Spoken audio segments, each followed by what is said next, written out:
فلک کے نظاروں زمین کی بہاروں سبھی میں مناروں حضور آ گئے ہیں اٹھو غم کے مارو چلو بے سہارو خبر یہ سناؤ حضور آ گئے.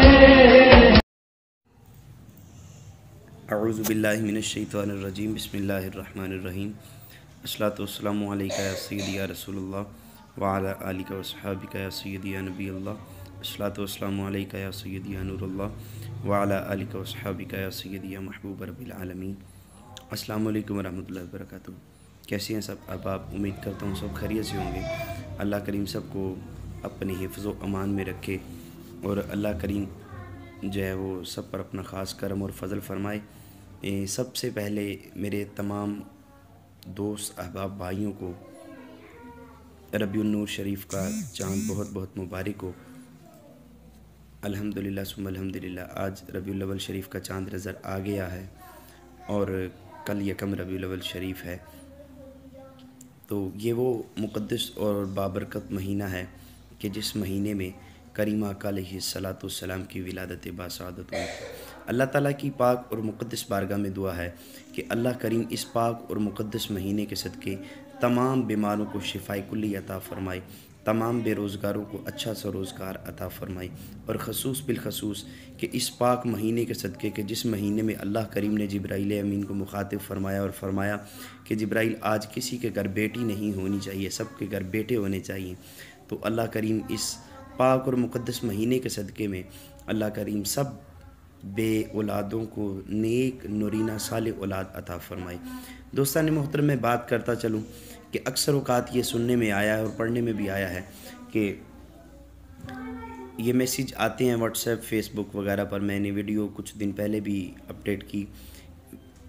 یہ میسیج آتے ہیں کہ جی آپ ربیع النور شریف کی مبارکباد دیں اور جنت حاصل کریں، رمضان کی مبارک دیں اور جنت حاصل کریں.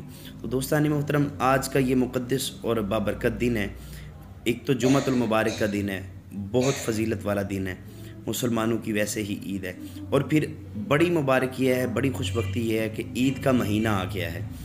تو اس مہینے میں میں یہ بات کرنا مناسب سمجھوں گا کہ یہ جو لوگ یہ باتیں کرتے ہیں کہ ایک میسیج کرنے سے جنت واجب ہو جاتی ہے، تو ایسا بالکل نہیں ہے. یہ نہ تو کوئی حدیث ہے اور نہ یہ قرآنی آیت ہے.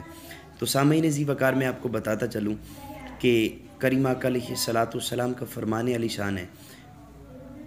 مسلم شریف میں بھی حدیث پاک ہے کہ جو میری طرف غلط بات منسوب کرے گا وہ اپنا ٹھکانہ جہنم کی طرف بنائے گا. تو ایسے نہ ہو کہ ہم ایک میسیج کرتے کرتے جہنم خرید لیں. تو اس سے بہتر یہ ہے کہ ایسے میسیجز نہ کیے جائیں اور ان باتوں سے بچا جائے. اور یہ تو دیکھیں آپ، اتنا بابرکت مہینہ ہے، اتنی خوشیوں والا مہینہ ہے، ایسا پیارا مہینہ ہے کہ اس مہینے میں اللہ تعالیٰ نے ڈھیروں خوشیاں عطا فرمائی، کائنات پر کرم فرما دیے، کائنات کو، آسمان کو روشن کر دیا، منور فرما دیا اللہ تعالیٰ نے، چونکہ اس مہینے میں میرے آقا کریم علیہ الصلاۃ والسلام کی ولادت ہونے والی تھی. تو اس مہینے میں تو بہت ساری برکتیں ہیں، رحمتیں ہیں. تو ایسا نہ ہو کہ ہم اس مہینے کی مبارک دیتے دیتے ہم جہنم خرید لیں. دوستان محترم، میں بات کی عرض کرنا چاہتا ہوں کہ خدا را جہنم سے بچیے اور اس مہینے میں عہد کریں کہ 5 وقت نماز ادا کریں گے، قرآن پڑھیں گے، قرآن کو سمجھیں گے، اس کا مفہوم سمجھیں گے. اللہ تعالیٰ ہمیں برائیوں سے بچنے کی توفیق عطا فرمائے، ہمیں اچھے اچھے کام کرنے کی اللہ تعالیٰ توفیق عطا فرمائے اور ہماری مشکلات کو آسان فرمائے. ہمارے بے روزگار بھائیوں کو اللہ تعالیٰ روزگار عطا فرمائے. جتنے بھی جس بھائی نے بھی دعا کے لیے کہا ہے ان سب کے لیے آج دعا گو ہیں. اللہ تعالیٰ اس پاک اور مقدس مہینے کا صدقہ سب کی نیک اور جائز خواہشات کو